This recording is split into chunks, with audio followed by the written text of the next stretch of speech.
Hello दोस्तों, नमस्कार। मैं विष्णु कुमार आप सभी का अपने यूट्यूब चैनल के इस वीडियो पर हार्दिक स्वागत करता हूं। दोस्तों, आज के इस वीडियो के माध्यम से मैं आप लोगों को अम्ल और क्षार से जुड़े जो भौतिक गुण हैं इसी से परिचित कराऊंगा। दोस्तों, जैसा कि आप सभी जानते होंगे कि आपके मैट्रिक बिहार बोर्ड द्वारा जो अम्ल और क्षार से संबंधित जो भौतिक गुण है यह दोस्तों आपके विज्ञान की परीक्षा में पूछ लिया जाता है। अगर जिन बच्चों को अम्ल और क्षार के बीच का जो भौतिक गुण है इसके अंतर को स्पष्ट करने अगर नहीं आएगा तो उस स्थिति में इस क्वेश्चन का जो सॉल्यूशन है वो बिल्कुल भी नहीं कर पाएंगे। तो दोस्तों, मैं आप लोगों को इस वीडियो के माध्यम से अम्ल और क्षार से जुड़े जो भौतिक गुण हैं इनके अंतर के माध्यम से इतनी अच्छी तरीके से मैं आप लोगों को बताने का प्रयास करूंगा जिससे कि दोस्तों आप लोग कभी भी इसे भूल नहीं सकते। तो आइए बिना देर किए स्टार्ट करते हैं अपने आज के इस वीडियो क्लासेस को। दोस्तों, हो सकता है आप लोगों ने अपने कक्षा में या स्कूल के माध्यम से या कोचिंग के माध्यम से अपनी ये पढ़ा होगा कि जो अम्ल होता है वो क्या होता है और जो क्षार होता है वो क्या होता है। अर्थात अम्ल, क्षार और लवण वाला जो चैप्टर है वो आपके रसायन शास्त्र से जुड़ा दूसरा चैप्टर है। तो दोस्तों, यहां पर हम लोग सबसे पहले बात करते हैं अम्ल के पहले भौतिक गुण के बारे में।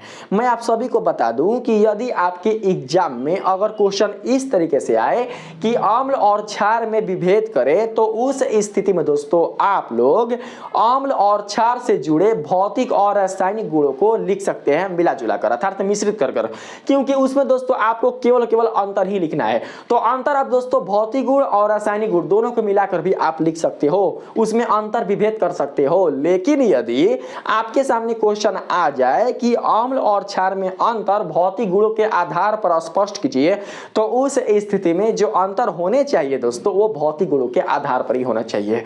अगर दोस्तों आप लोग अम्ल और क्षार के जो बीच के अंतर है उसमें अगर आप भौतिक गुण बिल्कुल भी नहीं दे पाते तो उस स्थिति में आपके जो मार्क्स है वो कट भी सकते हैं। तो ऐसी भूल आप लोग कभी भी नहीं कीजिएगा।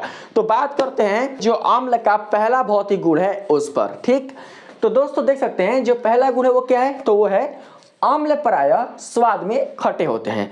यदि दोस्तों बात किया जाए अम्ल के स्वाद का तो अम्लों का जो स्वाद होता है वो कैसा होता है। अगर दोस्तों आप लोगों ने अम्लों को चखा होगा तो आप लोग उसके स्वाद को जानते होंगे। जैसे कि अम्ल में आपके कौन कौन पदार्थ आ जाएंगे, जैसे कि मान के चलते हैं इमली आ जाएगा, संतरा आ जाएगा, नींबू आ जाएगा, कच्चा दोस्तों आपका मान के चलते हैं अमरूद आ जाएगा। तो ये सारे जो पदार्थ होते हैं ये दोस्तों अम्लीय पदार्थ होते हैं। कहने का मतलब ये हुआ कि इन पदार्थों में अम्ल का गुण पाया जाता है। इसलिए दोस्तों अगर आप इन पदार्थों को अगर आप चखते हो तो उस स्थिति में आपको पता चलेगा दोस्तों कि इनका जो स्वाद है वो खट्टा है, और वास्तव में दोस्तों इनका जो स्वाद है वो खट्टा होता है। तो आप समझ पा रहे होंगे कि अम्लों का जो स्वाद होता है वो कैसा होता है, तो वो होता है खट्टा। अगर हम इसी के विपरीत देखें क्षार में तो दोस्तों इसका जस्ट उल्टा होता है। क्षार का जो स्वाद होता है वो होता है कड़वा अर्थात तीखा। यानी कि अगर अम्ल का स्वाद खट्टा होता है तो जो क्षार है उसका स्वाद कड़वा होता है। जैसे कि साबुन का विलयन, जैसे कि सरफ का विलयन कभी चखे हैं आप लोग। यदि दोस्तों आप लोग साबुन के विलयन को या फिर दोस्तों अगर आप सरफ के विलयन को थोड़ा सा अगर आप चखोगे अर्थात अपने जीभ पर दोस्तों केवल रखोगे तो आपको पता चलेगा कि ये कितना कड़वा है, यह कितना तीखा है। इसलिए दोस्तों जो दवाइयाँ होती है यानी जो दवाइयाँ दिया जाता है आपके मेडिसिन दिया जाता है अंग्रेजी माध्यम में या हो सकता है आयुर्वेदिक माध्यम में, तो उस स्थिति में दोस्तों आप लोग देखे होंगे कि कुछ दवाइयाँ जो होती है वो इतनी कड़वी होती हैं, वो इतनी तीखी होती हैं कि आप लोगों से खाया नहीं जाता। तो दोस्तों ये जो दवाइयाँ होती हैं वो होती है क्षारीय रूप में। यही जो क्षारीय वाली जो दवाइयाँ है जब आपके शरीर में जाती है तो आपके शरीर में उपस्थित जो रोग है अम्लीय से संबंधित तो उसके रोगों को दोस्तों वो दूर करता है, उसको वो नष्ट करता है जिससे कि आप स्वस्थ हो पाते हैं। तो आप ये समझ कर रखना कि क्षार का जो स्वाद होता है वो होता है अम्ल की तुलना में कड़वा। तो ये हो गया पहला भौतिक गुण। बात करते हैं दूसरे भौतिक गुण पर। देखिए अगर हम बात करें अम्लों के जलीय विलयन का उसके सूचक पत्र पर तो दोस्तों मैंने आप लोगों को सूचक में यह बताया था कि सूचक में आने वाले जो सूचक थे, सूचक वाले जो पदार्थ थे उनमें उनके रंगों को अम्लीय और क्षारीय माध्यम में किस तरीके से ट्रिक के माध्यम से याद रख सकते हैं, ये चीज मैंने आप लोगों को दोस्तों बताया था।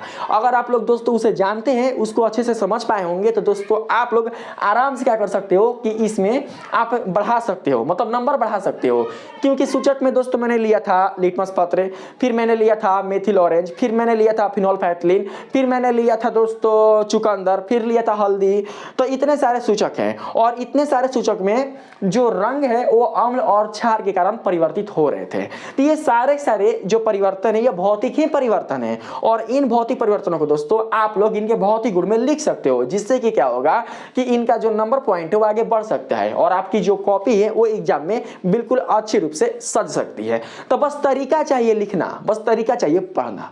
रटोगे याद करोगे कुछ नहीं होने वाला है। बस दोस्तों अगर आप समझ जाते हो तो समझिए कि बहुत कुछ होने वाला है। तो यही चीज आप लोग को दोस्तों समझ कर रखनी है। अगर आप 12th क्लास में जाओगे, अर्थात कहने का मतलब यदि आप इंटर कीजिएगा तो उसमें दोस्तों इतने सारे पढ़ने के लिए आपको दोस्तों मिलेंगे सब्जेक्ट, इतने सारे दोस्तों टॉपिक मिलेंगे कि आप याद करते करते थक जाओगे, लेकिन फिर भी दोस्तों आप लोग अपने उस चैप्टर को, अपने उस बुक को बिल्कुल भी कवर नहीं कर पाओगे। इसीलिए किसी चीज को दोस्तों याद करने से अच्छा है कि उसे हम समझ लें। ठीक है, समझने वाली चीज बहुत ही बेहतर होती है, बहुत लॉन्ग टाइम तक दोस्तों वो काम करती है। तो देखिए यहां पर जो सूचक पत्र हम लोग ले रहे हैं वो हम लोग ले रहे हैं कौन सा, तो वो हम लोग ले रहे हैं लिटमस पत्र वाला। दोस्तों आप सभी को पता होगा कि जो अम्ल का जलीय विलयन होता है वह नीले लिटमस पत्र को लाल लिटमस पत्र के रूप में परिवर्तित कर देता है।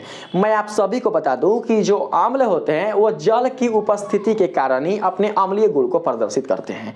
यदि दोस्तों कोई अम्ल जल की अनुपस्थिति में अपने अम्लीय गुण को प्रदर्शित कर दे तो ऐसा बिल्कुल भी संभव नहीं है। कुछ गुण पर दोस्तों प्रदर्शित कर सकता है, कुछ गुण, लेकिन इनके बहुत सारे गुणों को अगर दोस्तों आप देखना चाहते हैं तो उसके लिए जल की उपस्थिति अनिवार्य है। अगर बात करें रासायनिक गुणों का तो दोस्तों रासायनिक गुणों के लिए अम्ल के पास जल का होना आवश्यक ही है। यदि दोस्तों जल ना हो तो यह अपने रासायनिक गुणों को बिल्कुल भी प्रकट नहीं कर सकते। तो अम्ल का जो जलीय विलयन होता है वो क्या करता है कि नीले लिटमस पत्र के सूचक को लाल लिटमस पत्र के रूप में परिवर्तित कर देता है। अब यदि यहीं पर बात करें किसका, तो क्षार का, तो बस इसका ऑपोजिट होता है। जो क्षार होता है वो क्या करता है कि लाल लिटमस पत्र को नीले लिटमस पत्र के रूप में परिवर्तित कर देता है। ये चीज दोस्तों आप लोग समझे होंगे, अगर नहीं समझे होंगे तो दोस्तों आप लोग समझ लेना। ठीक है, देखिए लिखवाया गया है क्षार का जलीय विलयन लाल लिटमस पत्र को नीला कर देता है। अब आपके माइंड में ये क्वेश्चन आएगा कि सर हमने अम्ल के जलीय विलयन की सहायता से नीले लिटमस पत्र को लाल लिटमस पत्र के रूप में परिवर्तित कर दिया। यदि पुनः से फिर अगर हम अम्ल के जलीय विलयन को लाल लिटमस पत्र पर डालें तो क्या फिर ये जो लाल लिटमस पत्र है वह नीले लिटमस पत्र के रूप में परिवर्तित हो जाएगा? तो दोस्तों ऐसा बिल्कुल भी नहीं है, ऐसा बिल्कुल भी नहीं हो सकता। यदि लाल लिटमस पत्र पर आप अम्ल के जलीय विलयन को डालोगे तो जो दोस्तों लिटमस पत्र है इस पर अम्ल का कोई भी प्रभाव नहीं पड़ेगा, क्योंकि अम्ल के जलीय विलयन का जो प्रभाव है वो केवल और केवल नीले लिटमस पत्र पर ही पड़ता है, ना कि लाल लिटमस पत्र पर। तो इस आधार पर दोस्तों आप लोग एक स्टेप और बढ़ा सकते हो। क्या? तो यही चीज, इसका लाल लिटमस पत्र पर कोई प्रभाव नहीं पड़ता है। चलो एक भौतिक गुण क्या हो चुका और बढ़ गया। बस इसी का अपोजिट जस्ट क्या है, इधर देखिए जो क्षार का जलीय विलयन है वो क्या किया है कि लाल लिटमस पत्र को नीले लिटमस पत्र के रूप में परिवर्तित कर दिया है। तो सोचिएगा कि पुनः क्षार के जलीय विलयन की सहायता से हम नीले लिटमस पत्र को लाल लिटमस पत्र के रूप में परिवर्तित कर दे तो ऐसा संभव नहीं है।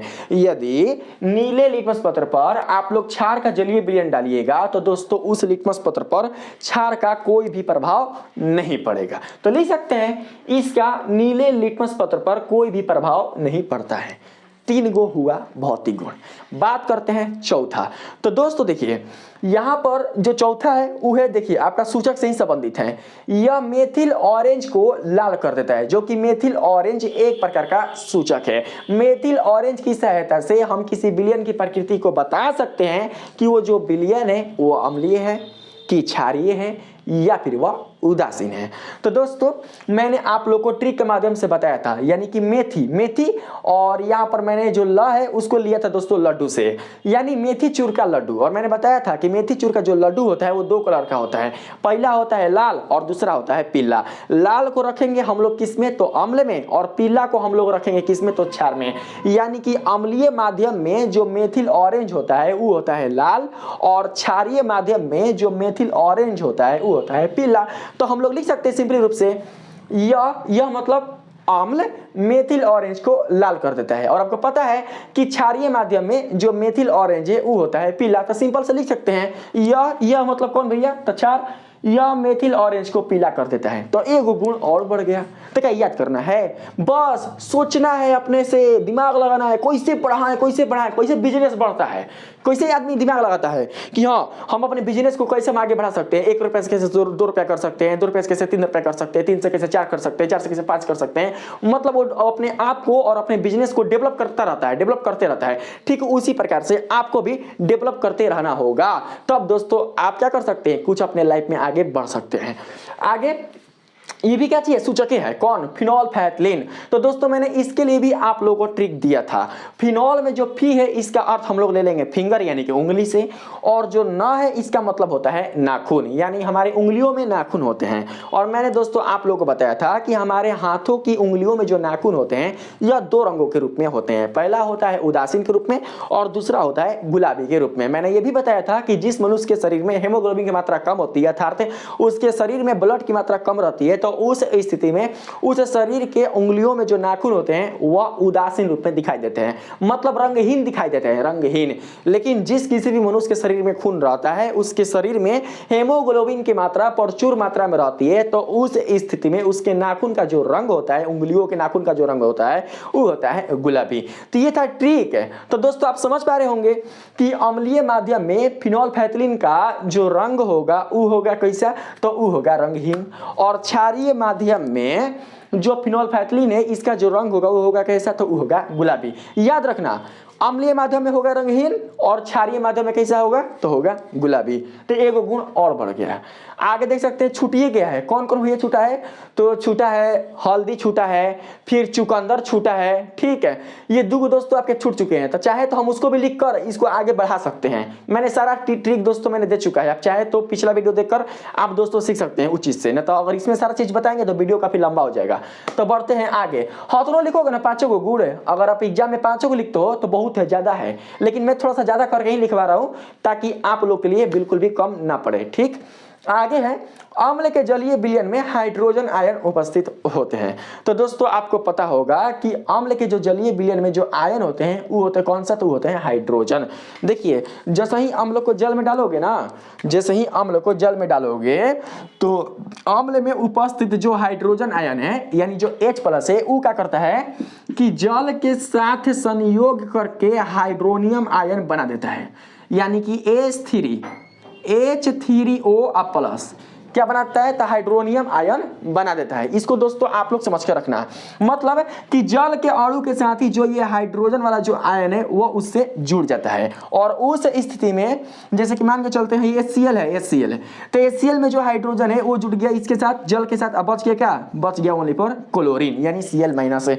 इस आधार पर यह कहा जाता है कि जो अम्ल होते हैं वो जल में घुलकर H आयन प्रदान करते हैं, मतलब H+ प्रदान करते हैं। मतलब जो H+ है वो क्या करता है कि जल से संयोग कर लेता है, तो उस स्थिति में यह कहा जाता है कि अम्ल जल में घुलकर हाइड्रोजन आयन देते हैं। यह एक प्रकार का दोस्तों आपका रासायनिक गुण हो जाएगा, लेकिन यहाँ पर दोस्तों मैंने भौतिक गुण के आधार पर ही लिखा है ताकि दोस्तों बिल्कुल भी यह रासायनिक गुण में ना आए। ठीक है, उसी प्रकार से इसमें देखते हैं क्या है भैया, क्षार के जलीय विलयन में हाइड्रोक्साइड आयन उपस्थित होते हैं। हाइड्रोक्साइड मतलब OH-, यही क्या होता है, आयन उपस्थित रहता है। अगर ये भी दोस्तों अगर जल में अगर मान के चलते हैं क्षार को अगर आप जल में डालते हैं तो उस स्थिति में जो क्षार है वो टूट जाता है किस रूप में, तो OH- के रूप में। ठीक है, तो ऐसे हम क्या कर सकते हैं, अंतर को हम लोग लिख सकते हैं। आगे देखिए अम्लों का pH मान सदैव 7 से कम होता है। दोस्तों यदि आप pH स्केल के बारे में जानते होंगे तो दोस्तों उसमें आपको पता होगा कि pH स्केल का जो मापांक होता है वो होता है 0 से लेकर 14 तक। कहाँ तक, 0 से लेकर 14 तक, जिसमें जो 7 वाला मापांक है वो ये बताता है कि यहाँ पर विलयन की जो प्रकृति होगी वो होगी कैसी, तो वो होगी उदासीन। यदि कोई जलीय विलयन है, ठीक है, और उसकी प्रकृति यथार्थ उसका जो pH मान है इस pH स्केल के आधार पर अगर वो 7 बता रहा है तो इसका मतलब ये हुआ कि उस विलयन की जो प्रकृति है वो है उदासीन। यदि किसी विलयन की प्रकृति 7 से कम है तो इसका मतलब ये हुआ कि वो जो विलयन है वो है अम्लीय, क्योंकि pH स्केल में अम्लीय माध्यम के लिए जो pH स्केल का मान होता है वो होता है 7 से कम। और पीएच स्केल में क्षारीय माध्यम के लिए पीएच स्केल का जो मान होता है वो होता है 7 से ज़्यादा। तो जब भी दोस्तों कोई विलयन पीएच स्केल में 7 से अधिक मान को निरूपण कर रहा है तो उस स्थिति में उस विलयन की जो प्रकृति होगी वो होगी क्षारीय। तो यहाँ पर है अम्ल, तो आप समझ पा रहे होंगे कि इसका जो पीएच स्केल में मान होगा वो सदैव 7 से कम होगा। अगर बात करें हम लोग यहाँ पर क्षार में, तो दोस्तों क्षार में क्या होगा कि इसमें इसके पीएच का जो मान होगा वो सदैव 7 से ज़्यादा होगा, क्योंकि 7 के बाद आने वाले जो मान है वो क्षारीय गुण को प्रदर्शित करते हैं। ठीक है, क्षारीय मान को दोस्तों सूचित करते हैं। इतना सारा आप लोगों ने जाना। आगे कौन है, तो आगे है यहाँ पर ये विद्युत के सुचालक होते हैं, होबे करेंगे। क्यों होंगे भाई, क्योंकि दोस्तों जो अम्ल होते हैं या फिर जो क्षार होते हैं इनके आयन जल में दोस्तों घुलते हैं। कहने का मतलब है कि अम्ल और क्षार जल में घुलकर अपने आयन को मुक्त करते हैं, अर्थात अपने आयन को प्रदान करते हैं। इसीलिए जो जल होता है वह एक विद्युत सुचालक का कार्य करता है। तो इस आधार पर दोस्तों आप लोग ये बता सकते हो कि जो अम्ल है और जो क्षार है ये दोनों दोस्तों क्या करेंगे कि विद्युत के सुचालक की तरह कार्य करेंगे। ठीक है, तो इसमें भी वही चीज है, ये भी विद्युत के सुचालक होते हैं। अगला कौन है, अगला है 9 नंबर। इसमें बताया जा रहा है किसी अम्ल के अम्लीय गुणों को दर्शाने के लिए जल की उपस्थिति अनिवार्य है, जो कि मैंने आप लोग को अभी बताया। इसमें बताया था कि बिना जल की उपस्थिति में हम अम्ल के सभी गुणों को बिल्कुल भी दर्शा नहीं सकते। ठीक, इसमें है, इसमें भी यह गुण पाया जाता है। अगर दोस्तों सोचिएगा कि हम लोग क्षार के बहुत सारे गुणों को बिना जल की उपस्थिति में ही देख लें तो ऐसा संभव नहीं है। अगर आप क्षार के बहुत सारे गुणों को देखना चाहते हैं तो उसके लिए भी जल का होना आवश्यक है। ठीक, आगे कौन है, तो देखिए इसमें बताया जा रहा है अम्ल हमेशा अम्लीय नहीं होते हैं। इसका मतलब ये हुआ कि बहुत सारे दोस्तों ऐसे भी अम्ल है जिसे आप केवल दोस्तों देखकर ये नहीं बता सकते कि ये जो पदार्थ यह अम्ल है। उसको अम्लीय रूप में प्रदर्शित करने हेतु अर्थात उसकी जांच करने हेतु जल की दोस्तों वहां पर सहायता ली जाती है, क्योंकि आपने अभी जाना कि अम्लों के बहुत सारे गुणों को प्रदर्शित करने के लिए जल की उपस्थिति अनिवार्य होती है।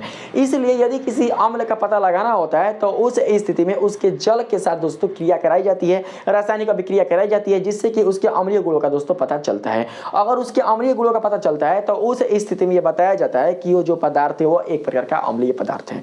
ठीक उसी प्रकार से यहाँ पर समझ सकते हैं कि अम्ल हमेशा अम्लीय नहीं होते हैं, अर्थात कुछ पदार्थ ऐसे भी होते हैं जो अपने अम्लीय रूप में नहीं होते हैं बल्कि जल की सहायता से उनकी जांच की जाती है कि यह अम्लीय है कि क्षारीय है। आगे है, देखिए अधिकांश क्षार रंगहीन होते हैं। ठीक है, तो दोस्तों क्षार के अगर हम बात करें रंग का तो बहुत सारे ऐसे क्षार होते हैं जिनके जो रंग होते हैं वो बिल्कुल होते ही नहीं है, अर्थात ना के बराबर होते हैं, वो रंगहीन होते हैं। तो इस आधार पर दोस्तों आप लोग लिख सकते हो कि अधिकांश क्षार रंगहीन होते हैं। ठीक है, तो चलिए इतने सारे क्या थे, तो भौतिक गुण थे, किससे संबंधित, तो अम्ल और क्षार से संबंधित थे। तो दोस्तों मुझे उम्मीद है कि आप लोगों को ये जो वीडियो है वो बिल्कुल अच्छी तरीके से समझ में आई होगी। अगला जो वीडियो है उसमें दोस्तों मैं आप लोगों को केवल और केवल अम्ल के रासायनिक गुणों से परिचित कराऊंगा। जब आप लोग अच्छी तरीके से अम्ल के रासायनिक गुणों से परिचित हो जाते हैं तो उसके बाद दोस्तों मैं आप लोगों को क्षार के रासायनिक गुणों से परिचित कराऊंगा। तो अगर ये वीडियो आप लोग को अच्छा लगा है तो प्लीज आप लोग मेरे इस वीडियो को लाइक कीजिएगा, सब्सक्राइब कीजिएगा और पसंद आए तो अपने दोस्तों में भी शेयर कीजिएगा। मिलते हैं फिर से एक नए वीडियो के साथ, तब तक के लिए धन्यवाद।